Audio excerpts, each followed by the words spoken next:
council meeting to order. If you would, please join us in the Pledge of Allegiance. Pledge allegiance to the flag of the United States of America and to the republic for which it stands, one nation, under God, indivisible, with liberty and justice for all. All right, the first thing we need to take care of tonight is under our electronic policy, Councilman Johannesson is joining us tonight by electronic means. So we need a motion to allow Mr. Johannesson to participate in the meeting electronically. Need a motion, a second. Got a motion from Mr. Carson. All right. Per our policy, Mr. Johannesson did reach out to me and ask permission to do that. And so we'll ask Mr. Johannesson to give us the reason he needed to participate electronically. Good evening, everybody. I appreciate this opportunity to participate via the electronics. Sarah and I have had COVID for the past week, and we're still positive, so we thought it would be best not to bring it to the town council. We don't need everybody sick, so. We appreciate that. Hope y'all get feeling better soon. So we need to go ahead and vote to allow Mr. Johannesson to participate electronically. Mr. Carson? Aye. Mr. Haley? Aye. Mr. Hartwick? Aye. Mr. Johannesson? I'm sorry. Guess I wouldn't be voting on that. Just going down the road. Mr. Schoen? Aye. Mr. Stanley? Aye. Mayor Black? Aye. Motion carries with 6 ayes. All right, the first item on the agenda is the approval of our minutes from August 23rd. Are there any changes, corrections, comments on the minutes? No? If not, we'll approve those as submitted. Report of the town manager, Mr. Warner.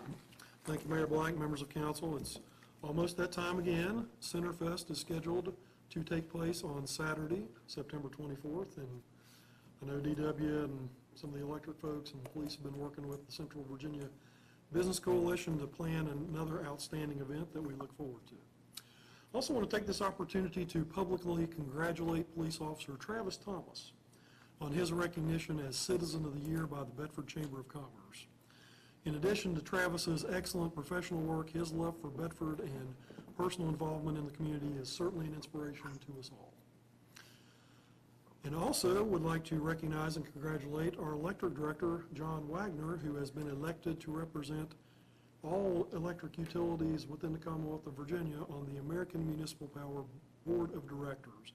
And tonight we are asking you to add an item to the agenda which will adopt a resolution certifying his appointment to that position. And that concludes my report, but I'll be pleased to respond to any questions you have. Any questions for Mr. Warner? Bruce? Well, that's pretty much, you've kind of gone through everything, so yeah, everything looks pretty good. All right, appearances before council. We got a couple of people signed up, but they're actually going to be as part of the agenda, so we'll get to you when we get to those parts of the agenda, okay? Council comments, Mr. Carson, anything? Ms. Schoen? No. I just want to congratulate Travis Thomas for being a Citizen of the Year. He's a fine specimen for our police department, excuse me. And I think he's a great guy that we have in this town. Okay, I want to congratulate Officer Travis Thomas on being our Citizen of the Year award. He is a great officer, and for those that are coming in from Reversion Part 2, you're going to have Travis looking out for you as well. Personal story about him is one time when I needed to get a jump start on my car, he actually came out and helped me with it.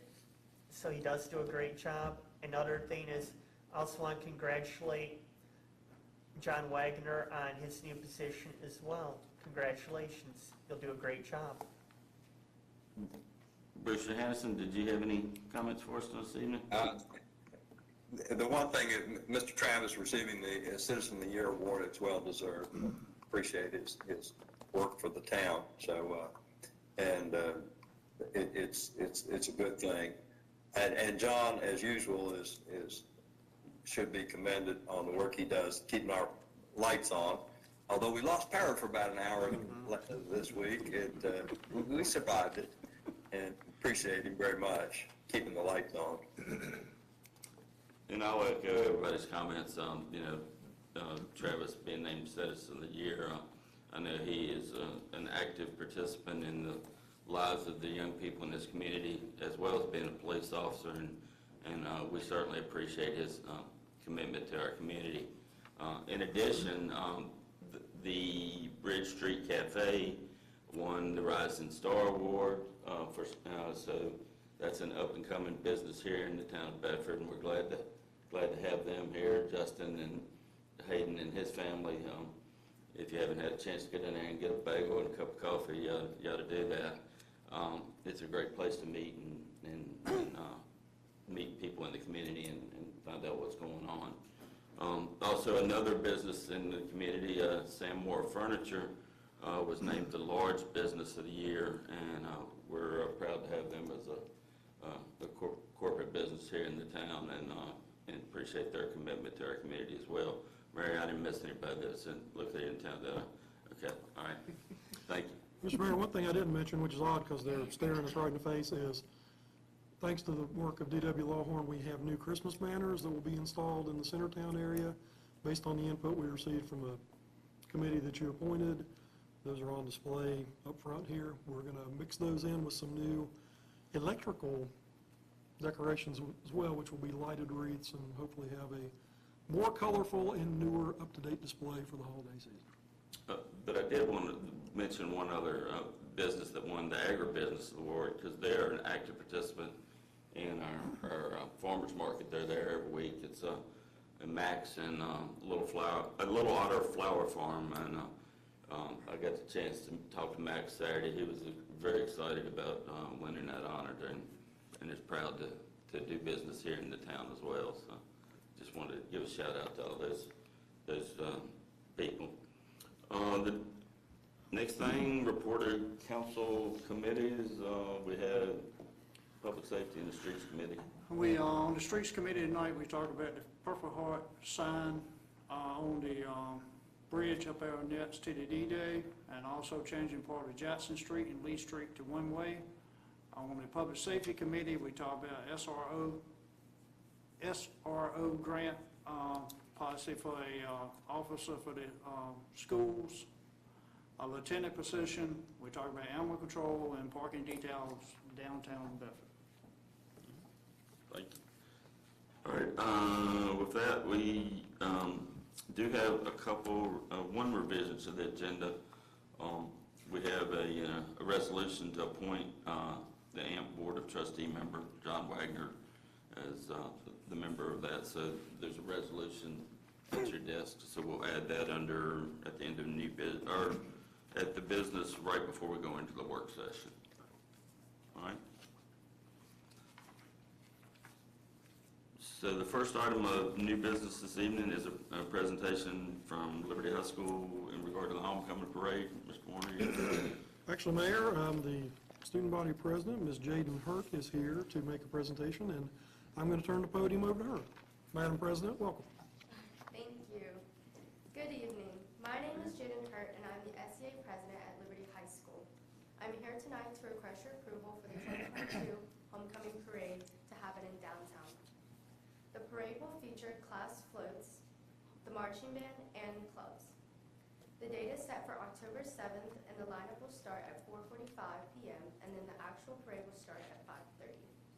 The route will be as same years before, starting on College Street, then to Peak Street, up to Bridge Street, onto Main Street, and then end at the courthouse. We will distribute flyers like we have done in past years, notifying people that will be affected of the parade, notifying them of the time and date. Liberty has found that the community and school love showing all the hard work that they have put into their floats. Thank you for your support and dedication to the community. I look forward to receiving your approval on these plans for our 2022 homecoming parade. Thank you. Thank you. Thank you. Anybody got any questions? So it's on Friday evening before the game, is that correct? Correct. All right, okay. Any questions?